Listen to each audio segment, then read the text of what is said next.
తెలంగాణ రాష్ట్ర మున్నూరు కాపు కుల బాంధవులందరికీ, పటేల్స్ అందరికీ నా హృదయపూర్వక నమస్కారాలు తెలియజేస్తున్నాను. తెలంగాణ రాష్ట్రంలో ఉన్న మున్నూరు కాపు కుల బాంధవులు, పటేల్స్ అందరూ ఈరోజు ఈ సంవత్సరం అసెంబ్లీలో ప్రవేశపెట్టిన బడ్జెట్లో మన మున్నూరు కాపు కులానికి ఏం లేదు, జీరో. మరి ఎందుకంటే మనము పోయిన గత 10 సంవత్సరాలు, మరి ఇప్పుడు 3 సంవత్సరాలు, 13 సంవత్సరాల బడ్జెట్ 28 లక్షల కోట్ల రూపాయలు ఈరోజు రాష్ట్ర బడ్జెట్. పోయిన 10 సంవత్సరాలు టీఆర్ఎస్ ప్రభుత్వము బడ్జెట్, మరి ఇప్పుడు ఈ బడ్జెట్ కలిపి 28 లక్షల కోట్లు. మరి 28 లక్షల కోట్లలో తెలంగాణ రాష్ట్రం కోసం మనం ఎంతో పోరాటం చేస్తాం. మరి ఈరోజు తెలంగాణ రాష్ట్రం ఏర్పడినాక తర్వాత మన కమ్యూనిటీకి కనీసం ఈరోజు 18-20% ఉన్న బీసీ కులాల్లో మన జనాభా మనం ఉన్నాము. మరి రాష్ట్ర జనాభాలో సుమారు 10-12% ఈరోజు మనం మున్నూరు కాపులందరూ ఈరోజు ఈ జనాభా ఉన్నాము. ఎందుకు ఈ రాష్ట్ర ప్రభుత్వాలు మున్నూరు కాపు కులాన్ని గుర్తించడం లేదని అప్పుడు ఉన్న టీఆర్ఎస్ పార్టీలో ఉన్న రాజకీయ నాయకులు వారి స్వలాభం కోసము, వారి పదవులు కాపాడడం కోసమే వాళ్ళు పనిచేస్తారు. మరి ఇప్పుడు ఈ ఉన్న కాంగ్రెస్ పార్టీ రాష్ట్ర ప్రభుత్వంలో ఉన్న కాపు నాయకులు తక్కువ మంది, ఎక్కువ మంది కూడా లేరు. మరి వీరన్న కూడా ఈరోజు రాష్ట్ర ముఖ్యమంత్రి గారిని రేవంత్ రెడ్డి గారి దగ్గరికి వెళ్ళి మరి మా మున్నూరు కాపులకు మరి అప్పుడు టీఆర్ఎస్ పార్టీ గుర్తించలేకనే ఈరోజు మరి ఏదైతే అసెంబ్లీలో శ్రీరాబాబు గారు మాట్లాడినప్పుడు మరి ఏదైతే అప్పుడు తెలంగాణ రాష్ట్రంలో మున్నూరు కాపు కులస్తులు ఎక్కువ సంఖ్యలో ఉన్నారు. వారు ఒక దీర్ఘకాలికంగా మున్నూరు కాపు ఫైనాన్స్ కార్పొరేషన్ కావాలని పోరాటం చేస్తున్నారు. మరి వారు వాళ్ళ పేదరికంలో ఉన్న బాలబాలికలకు నిరుద్యోగం, మన ఏదైతే చదువులేని వాళ్ళు ఎంతోమంది ఈరోజు మున్నూరు కాపులను చదివించుకోవడానికి హాస్టల్ బిల్డింగ్ల కోసం స్థలం, మరి భవన నిర్మాణం కోసం ఫండ్స్ అడుగుతున్నారని ఆ రోజు శ్రీరాబాబు గారు అసెంబ్లీలో మాట్లాడినప్పుడు టీఆర్ఎస్ పార్టీ అప్పుడు రాష్ట్ర ప్రభుత్వం ఉన్నప్పుడు అప్పుడున్న ముఖ్యమంత్రి గారు కేసీఆర్ గారు అప్పుడు మనల్ని పట్టించుకోలేదు. మన కులాన్ని అంటే బీసీలను కొంతవరకు న్యాయం చేసింది, కానీ మున్నూరు కాపులకు మాత్రం అప్పుడు కూడా అన్యాయం జరిగింది. దాని తర్వాత కాంగ్రెస్ పార్టీ మన శ్రీరాబాబు గారు మాట్లాడిన తర్వాత మనకు ఒక భరోసా వచ్చింది. వారు కూడా మేనిఫెస్టోలో పెట్టినారు ఏమని, మీకు మున్నూరు కాపు ఫైనాన్స్ కార్పొరేషన్ ఇస్తాము, మీకు ప్రతి జిల్లా కేంద్రంలో 2 ఎకరాల భూమి ఇస్తాము, భవన నిర్మాణానికి నిధులు ఇస్తాము అని చెప్పినప్పుడు కొంత నమ్మకం అనేది చేకూరి మనము కాంగ్రెస్ పార్టీకి అధికారం కట్టబెట్టడానికి కోసం మన వాళ్ళు ఎంతమంది పోటీ చేసినా, అన్ని పార్టీల్లో పోటీ చేసినా అందరూ ఓడిపోవడం జరిగింది. మరి మనం కాంగ్రెస్ పార్టీకి అధికారంలో రావడానికి మనం ఓట్లేసి గెలిపించడం అనేది మరి అసెంబ్లీలో కూడా ముఖ్యమంత్రి గారు రేవంత్ రెడ్డి గారు కూడా కాపులు మాకు న్యాయం చేశారు, ఓటేస్తారని కూడా వారు అన్నారు.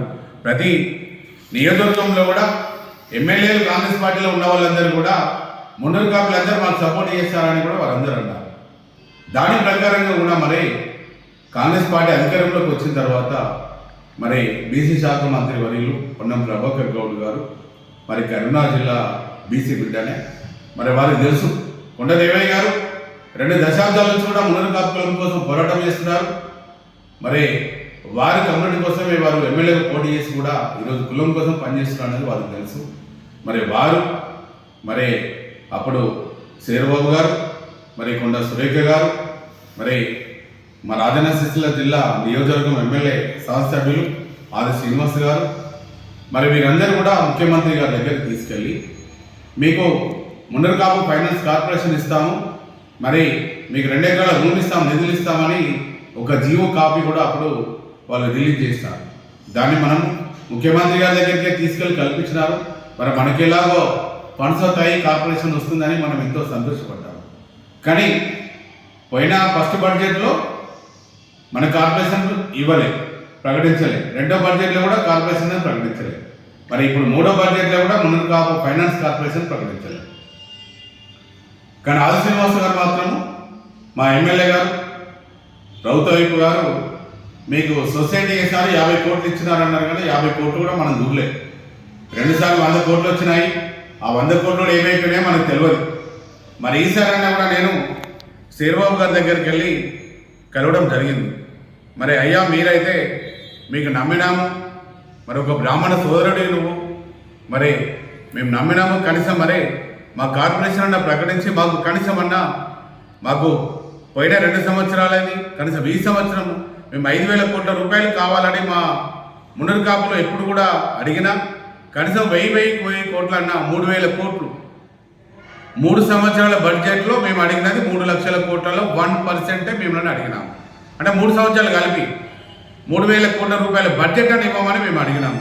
తప్పకుండా దేవయ్య గారు, నేను కార్పొరేషన్ దాని గురించి అని వారు చీఫ్ సెక్రటరీ గారితో మాట్లాడినారు. మరి ఇప్పటివరకు కూడా ఆ కార్పొరేషన్ అనేది ప్రకటించలే, మా బడ్జెట్ కూడా ఈ అసెంబ్లీలో ప్రకటించలేదు. మరి ఈరోజు ఉన్న తెలంగాణ రాష్ట్రంలో ఉన్న మరి మనకు జనాభాలో 20% ఉన్న ఇన్ని లక్షల మంది, 40 నుంచి 50 లక్షల మంది ఉన్న మున్నూరు కాపులు, మీరందరూ ఎప్పుడు కూడా రోడ్ల మీదకి వచ్చి మనం అడుగుదామని అప్పుడు చైతన్య యాత్ర చేసినప్పుడు బీఆర్ఎస్ పార్టీలో ఉన్న వదిరాజు రవిచంద్ర గారు, రాజ్యసభ సభ్యులు, గంగుల కమలాకర్ గారు, బీసీ శాఖ మంత్రివర్యులు, దేవన వద్దు, ఒక నెల రోజులు ఆపేయండి, మేమే ఈ బడ్జెట్ మేము తప్పకుండా కేసీఆర్ గారి దగ్గర తీసుకెళ్ళి మీకు మాట్లాడించి మేము ఇస్తాము అని ఆ రోజు చైతన్య యాత్ర ఆపినారు. తర్వాత కూడా 2 సార్లు ఉద్యమానికి నేను పోరాటానికి పోయినా కూడా 2 సార్లు కూడా కేసీఆర్ గారు అసెంబ్లీ పిలుస్తున్నారు, మీరు రండి అని వాళ్ళు ఆపినారు. మరి మా కుల పనులు మాకు మోసం చేస్తారు ఆ రోజు ఆ టీఆర్ఎస్ ప్రభుత్వంలో. ఈరోజు కాంగ్రెస్ ప్రభుత్వంలో మీరు అధికారంలో ఉన్న మంత్రులు, ఎమ్మెల్యేలు, మరి అందరూ కూడా, మరి బీసీ శాఖ మంత్రివర్యులు కూడా, ప్రభాకర్ అన్న గారు కూడా ఈ కరీంనగర్ బీసీ ముద్దుబిడ్డనే. మరి వారు కనీసమైన కూడా ఇప్పటి వరకు కూడా ఈ మున్నూరు కాపులకు అన్యాయం జరుగుతుంది. మరి మనం మాటించాము, మేనిఫెస్టోలో పెట్టినాము, కనీసం ఇద్దామని కూడా వారు ఇప్పటివరకు కూడా మాట్లాడడం లేదు. నేనైతే సంవత్సరం నుంచి వాళ్ళ దగ్గరికి పోవడమే మానేస్తాను ఇక. ఎందుకంటే ఒక బీసీ మంత్రిగా ఈరోజు మున్నూరు కాపులను అర్థం చేసుకున్న స్థాయిలో ఈరోజు ఉస్మానాబాద్లో కూడా మున్నూరు కాపులు మీకు ఎంత కళ్ళకు అద్దుకొని ఈరోజు మీకు గెలిపించినారు, ఒక మంత్రిగా ఉన్నారు, మీరు కూడా పట్టించుకోవడం మానేస్తారు. మా ఆదిశరణ గారు మేము అడుగుతున్నాము, కానీ వారు ముఖ్యమంత్రి గారు దగ్గర ఉంటారు. కానీ ధైర్యం చేసి మున్నూరు కాపుల గురించి అడిగితే ఆయన ఎక్కడ ముఖ్యమంత్రి గారు తప్పు అనుకుంటున్నారని వారు కూడా అడగడం లేదు. మరి మా గురించి మీరు ఎవ్వరు అడిగే స్థితిలో లేరు. మేము మరి ఇలా అయితే మా మున్నూరు కాపుల పేదరికంలో ఉన్న బతుకులు, కూలీనాలు పని చేసుకున్న బిడ్డల పరిస్థితి ఏందనేది కూడా నేను ఈ కాంగ్రెస్ రాష్ట్ర ప్రభుత్వాన్ని కూడా అడుగుతలేను. ఎందుకంటే అసలు మాలో మార్పు రావాలి. ఈ కుల సంఘాలలో కొంతమంది ఈ అంతా ఒకటే యూనిట్గా అయిపోయిందని, ఒకే కులం ఒకే సంఘం అని పోయిన తరుణంలో కొంతమంది వారి స్వార్థం కోసం 8 కులాలను తీసుకొచ్చి అంత కులాన్ని సర్వనాశనం చేసినారు ఈరోజైతే. మరి ఎటువంటి పరిస్థితుల్లో మీరు అందరూ కూడా ఇప్పటివరకు కూడా ఇంకా ఏం మాట్లాడకుండా, మరి మాకెందుకు లేని మున్నూరు కాపు కులంలో పుట్టి ఈరోజు రాష్ట్ర ప్రభుత్వమును మనము అడిగి కొట్లాడి మన హక్కులు సాధించుకోవడం కోసం మనం ప్రయత్నం చేయకపోతే మున్నూరు కాపు కులం అనేది నిర్వీర్యం కాక తప్పదు అనేది కూడా ఈరోజు కొంతమంది మేధావులు అనుకుంటున్నారు. నాతో ఫోన్లో మాట్లాడుతున్నారు. దేవయ్య గారు 24 గంటలు కష్టపడ్డా ఇంకా ఈరోజు ఈ మన ఏదైతే మన సర్పంచ్ ఎన్నికలలో ఈరోజు 800 పైసలకి ఈరోజు సర్పంచులు మున్నూరు కాపులు గెలిచినారు, ఐక్యత వచ్చింది. ఎంతోమంది వార్డు సభ్యులు గెలిచినారు, ఐక్యత వచ్చింది. ఈరోజు మున్సిపల్ ఎన్నికల్లో కూడా 24 మున్సిపాలిటీలలో కూడా మున్నూరు కాపులు ఈరోజు చైతన్యవంతులు అయినారు. ఎందుకంటే 20 సంవత్సరాల నుంచి ప్రతి గ్రామము మండలం ఈరోజు కష్టపడుతుంటారు. అలాగే నా కులం కోసము నేను ప్రతిరోజు మన నిద్రలేని రాత్రులు గడిపి పొద్దున లేస్తే 400 నుంచి 500 కిలోమీటర్లు ఈరోజు నేను తిరుగుతున్నాను. ఈరోజు అయితే బీసీ కులాల్లో ఎంతోమంది పేదరికంలో ఉన్నారు, ఎలా కష్టపడుతున్నారో నేను కూడా మా మున్నూరు కాపులలో కొంతమంది ఒక 10% ధనవంతులు ఉండొచ్చు, 90% ఈరోజు 80% పేదరికంలో ఉన్న వాళ్ళ కోసము ఈరోజు నేను కష్టపడడం జరుగుతుంది. మరి ఈరోజు మీలో చైతన్యం రాకపోతే పట్టణంలో ఉన్న వాళ్ళకు చైతన్యం రాదు. మాకెందుకులే మేము ఆపి ఉంటామని హైదరాబాద్లో ఉంటారు. ఎందుకంటే హైదరాబాద్లో ఉన్న 32 సంవత్సరాల నుంచి నేను ఉన్నాను కాబట్టి ఈరోజు కులం కోసం కష్టపడదామని హైదరాబాద్లో ఉన్న మున్నూరు కాపులు ఒక్క రోడ్డు మీదకి వచ్చి కొట్లాడే ఏమన్నా సంఘంలో పదవుల కోసం కొట్లాడతారు, వాళ్ళ ఉనికి కోసం కొట్లాడతారు, ఓన్లీ ఆ వాట్సాప్లో ఫోటోల కోసం కొట్లాడతారు. గింత తప్ప మనకు శ్రీరామనవములు చేసుకోవాలి, మనం ఇంత పుస్తకాలు పంచుకోవాలి, ఇంత మనం ఈరోజు సోషల్ మీడియాలో ఉండాలి తప్ప ఈరోజు గ్రామాల్లో ఉన్న పేదరికలు ఉన్న మున్నూరు కాపులకి రాష్ట్ర ప్రభుత్వము ఈరోజు తెలంగాణ వచ్చి నుంచి 28 లక్షల కోట్లలో మనకి బడ్జెట్ లేదు, ఏం లేదు. ఈరోజు మున్నూరు కాపులను గుర్తించే స్థాయిలో ఈరోజు ఏ పార్టీ లేదని మీరు అనుకోలేకపోతే ఎలా? ఈరోజు మున్నూరు కాపుల గురించి నేను అందరినీ అడుగుతున్నాను. ఈరోజు కార్పొరేషన్లు గెలిచినాం, ఈరోజు మున్సిపల్ చైర్మన్ 24 మున్సిపాలిటీలు గెలిచినాయి. మీరు ఎవరైనా వచ్చి జిల్లాలో ఎవరైనా ఒక్కడన్నా వచ్చి మీరు పనిచేస్తున్నారా? కుల సంఘాలు, సోషల్ మీడియా ఇవే మన బతుకులు మారేది. ఇంకెప్పుడు మారితే ఇక నేను అడుగుతున్నా ఈరోజు మున్నూరు కాపులు, నేను రాష్ట్ర ప్రభుత్వం నేను ఏమంటలేను. ఎందుకంటే మనం ఐక్యత లేము కాబట్టి వాళ్ళు మనని ఆసరా తీసుకుని ఆ ప్రభుత్వం వాడుకుంది, ఈ ప్రభుత్వం కూడా వాడుకుంటుంది. ఇదైతే మనం మున్నూరు కాపులలో మారాలి. ఇంకా మారిపోతే ఇంకా ఎవరు కూడా మార్చలేరు మన బతుకుల్ని. ఎంతో పేదరికంలో ఉన్న బిడ్డలు ఈరోజు ఆ కూలినాలు పని చేసుకుని బతికేస్తున్నారు, చదువులేక ఇబ్బంది పడుతున్నారు. 30 సంవత్సరాలు వచ్చిన పెళ్లిళ్ళు కాలని పరిస్థితిలో అబ్బాయిలు అమ్మాయిలు ఉన్నారు ఈరోజు. అయితే మరి ఈరోజు కంప్యూటర్ యుగంలో మన కులం ఈరోజు ఎంత వెనుకబడిపోతుంది, మనం ఎలా కష్టపడాలి, కనీసం మనకు కూడా సోయి లేకపోతే మనకి ఇంకెన్ని రోజులు మనం ఈరోజు ఇంకా కొట్లాడతాం. రాజకీయంగా చైతన్యం వచ్చింది, రాష్ట్ర ప్రభుత్వంతోనే మనము డిమాండ్ చేసి మన ప్రభుత్వం నుంచి వచ్చే వాటాను సాధించుకోలేకపోతే మనం ఈరోజు ఎక్కడ మనము బతుకులు మారేదనేది నేను అడుగుతున్నాను. ఈరోజు అయితే మీరు చూడండి, ఈరోజు మైనార్టీ వాళ్ళకు మైనార్టీ కార్పొరేషన్ ద్వారా 1000 కోట్లు ఫండ్స్ వచ్చింది. ఎస్సీ వాళ్ళకు వాళ్ళ కార్పొరేషన్ వాళ్ళ ద్వారా వాళ్ళకి ఫండ్స్ వచ్చింది సంక్షేమం కొరకు. ఎస్టీ వాళ్ళకి ఎస్టీ సంక్షేమం కోసం వాళ్ళకి ఫండ్స్ వచ్చింది. ఈరోజు బీసీలకు కూడా మొండి చేయి మన సంఖ్యాపరంగా 20,000 కోట్లు ఇస్తాను, వాళ్ళు ఇవ్వలే. దానిలో మన బీసీలో ఉన్న మున్నూరు కాపులకి అన్యాయం జరుగుతుంటే రాష్ట్ర ప్రభుత్వంతోనే మనం పోయే దిక్కు లేకపోతే ఇంకా ఎవరు అడుగుతారు? ఈరోజు అయితే ఉన్నదే తక్కువ మంది, పిరికడు మంది లేరు కాంగ్రెస్ పార్టీలో.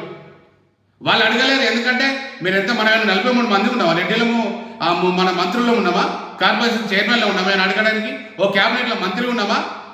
ఏమన్నా మన పీసీసీ అధ్యక్షుడు ఉన్నాడా మనోడు? ఏమన్నా ఈరోజు ఆంధ్రప్రదేశ్ ఉన్నప్పుడు పీసీసీలు ఒక 20 సంవత్సరాలు ఉన్నారు.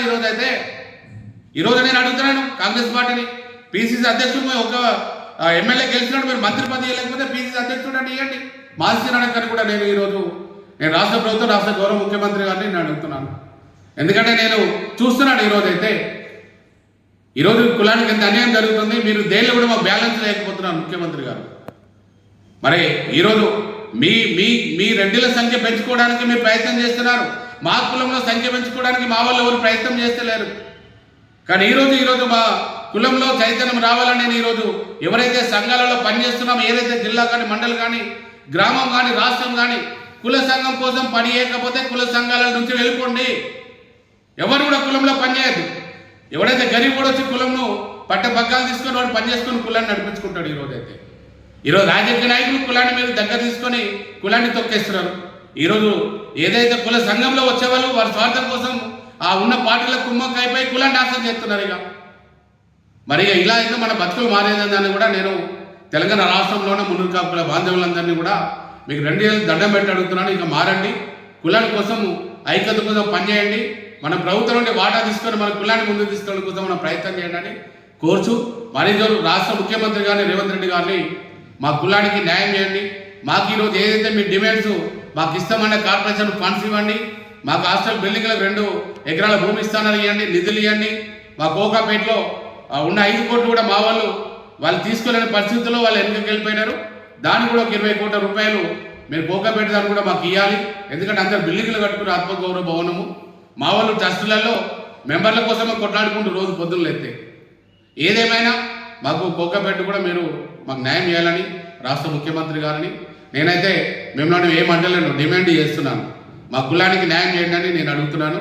నేను కాంగ్రెస్ పార్టీ కానీ కాంగ్రెస్ పార్టీలో ఉన్న వాళ్ళని కూడా ఎవరిని కూడా ఒక మాట కూడా అనడం లేదు. దయచేసి తప్పు అనుకోవద్దు. నా కులం కోసం నేను ఒక అధ్యక్షుడిగా 20 సంవత్సరాలు ఉన్నాను కాబట్టి నా కులం కోసం నేను పోరాటం చేయాల్సిన పరిస్థితి, మాట్లాడాల్సిన అవసరం ఉంది కాబట్టి మాట్లాడినాను. దయచేసి మా కులానికి ఈరోజు రాష్ట్ర ప్రభుత్వం న్యాయం చేయాలి.